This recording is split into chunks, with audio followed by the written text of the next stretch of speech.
Орон нутгийн төрийн өмчит компанитай холбоотой асуудлыг ерөөсөө гаргаж хөндөөг байгаа. Орон нутгийн төрийн өмчит компанитай холбоотой олон асуудлууд бас байна.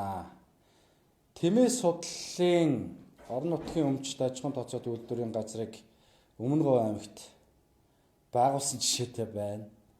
Одоо жишээлбэл одоо ийм дураараа төрийн өмчит компаниудыг байгуулж байгаа асуудлууд байна. Төрийн өмчит компаниудыг байгуулах болон татан болгохтой холбоотой асуудлыг бол үнэхээр эрх зүйн орчинд наривчлан зохицуулагдаагүй харилцааг одоо цоохог ашиглаж гэдэг юм уу? Байгуулж байна да одоо нэг үгэлт. За би та бүхэнд тодорхой мэдээллүүдийг хүргэдэг.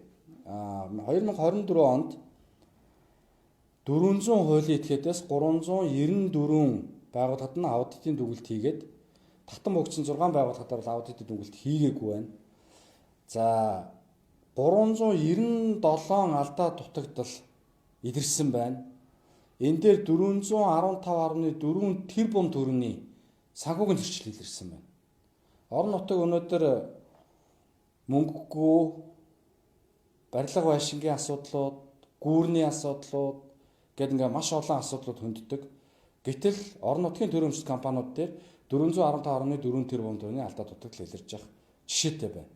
Алдаа дутагдлын гол асуудал нь хаана байна гэхээр санхүүгийн тайлангийн алдаа, орлого зардлын буруу ангилалтай холбоотой асуудал байна. Дотоод хяналтын сул талтай холбоотой асуудлууд байна.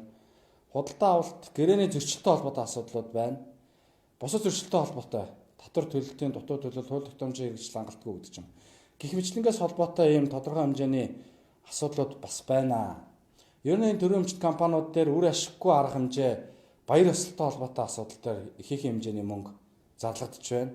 Үндсэн бус хөрөнгө оруулалт буюу зориултын бус байдлаар хөрөнгө оруулалт хийх, худалдаа авалт ажиллагаа хийх ийм буруу үйл ажиллагаа байна.